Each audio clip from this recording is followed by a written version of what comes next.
দেখুন ফনা বিস্তার করে বসে আছে। কেমন? এই কাম ক্রোধ যদি শরীরে থাকে, এরা হরিনাম শুনতে দেয় না বাবা, এরা ভগবানের নাম করতে দেয় না, এরা নিজেদের বসে আমাদেরকে চালনা করার চেষ্টা করে এই মনটাকে। আর মনেই হলো সবকিছু বাবা, এই মনটাকে চালানোর চেষ্টা করে যে হরিনাম শুনতে দেবো না, হরিনাম করতে দেবো না, এরা বাধা দেয়। কিন্তু সমস্তকে উপেক্ষা করে যদি গোবিন্দ চরণে একবার যেতে পেরেছেন, এই জায়গায় বসে নিজের উপলব্ধি করবেন।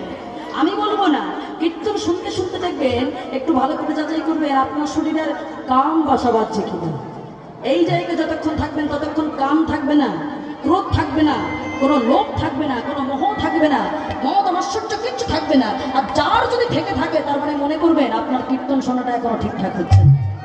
হ্যাঁ, একদম শুনতে শুনতে দেখবেন, যেদিন কীর্তন শুনতে শুনতে আপনার নয়নে জল আসবে, সারা শরীরে অষ্ট সাত্ত্বিক ভাবে উদয় হবে, রোমাঞ্চকতার সৃষ্টি হবে, সেই দিন বুঝবেন ভগবান আর কোথাও নেই, এখানে আছে বলে।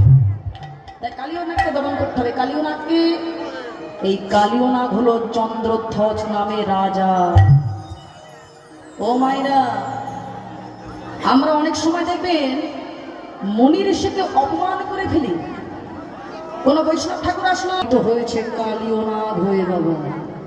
তাই আর যাই হোক, কখনো বৈষ্ণব চরণে অপরাধের অপরাধী হবেন না।